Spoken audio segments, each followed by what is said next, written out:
اس نشست کا اہتمام کیا تھا غیر منافع بخش تنظیم کیٹو نے۔ اس کے شرکاء نے اپنی گفتگو میں پاکستان کے لیے کسی نئی امریکی خارجہ پالیسی کے حوالے سے خود امریکہ کے اندر پائے جانے والے دو انتہائی مختلف نظریات پر روشنی ڈالی۔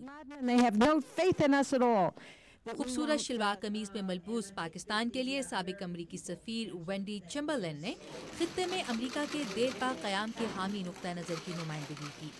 یاد رہے کہ خود اوباما انتظامیہ بھی پاکستان کو شدت پسندی کے ہاتھوں پیدا ہونے والی اس صورتحال میں تنہا نہ چھوڑنے کا ارادہ ظاہر کر چکی ہے۔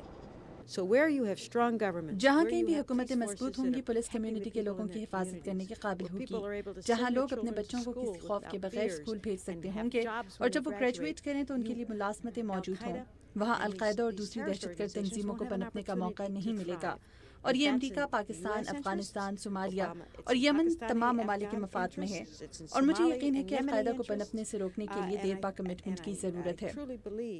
تاہم خارجہ پالیسی اینالسٹ ملو انوسینٹ اس کے مخالف نقطہ نظر کی نمائندگی کرتی ہیں۔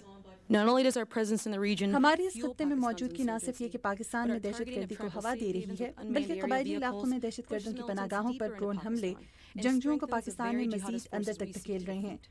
ملو انوسینٹ کے مطابق پاکستان میں عوامی رائے کے امریکہ مخالف ہونے کے باعث امریکہ کی خطے میں لمبے عرصے تک کے لیے موجودگی قیام امن کے مقصد کے پورے ہونے میں رکاوٹ ثابت ہو سکتی ہے۔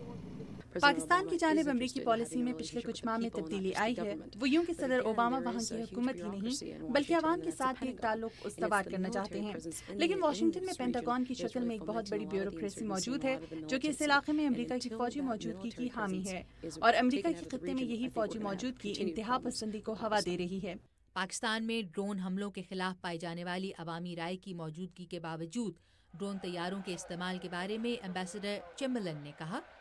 You have a foreign occupying force, and that's Al-Qaeda. آپ کے ملک میں ازبکس، یمنیئنز اور عربوں پر مشتمل ایک غیر ملکی قابض فوج موجود ہے اور لڑ رہی ہے، آپ کے رہنماؤں کو مار رہی ہے۔ ایسے میں اس خطرے کے خاتمے کے لیے آپ ہم سے کیا چاہتے ہیں؟ وہ خطرہ جو پاکستان کے لیے ہے، وہ پاکستان جسے القاعدہ اپنا نزدیکی دشمن قرار دیتی ہے، ہمیں تو اس مشترکہ دشمن سے لڑنے کے لیے مزید قریب ہو کر کام کرنا چاہیے۔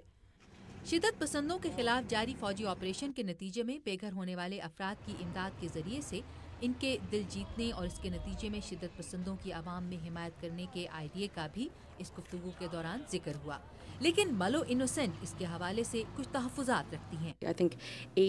میرے خیال سے امداد اور مدد پیچیدہ فریکچر پر پٹیاں رکھنے کے مترادف ہیں، لیکن آپ کو مسئلے کی اصل وجہ پر توجہ دینے کی ضرورت ہے، صرف اس کی علامت پر نہیں۔ ہمیں یہ سمجھنے کی ضرورت ہے کہ یہ مہاجرین یا IDPs کا مسئلہ پیدا کیوں ہوا، اور اس کے لیے امریکہ کا پاکستان پر جنگجوؤں کے خلاف کارروائی کا دباؤ کس حد تک ذمہ دار ہے۔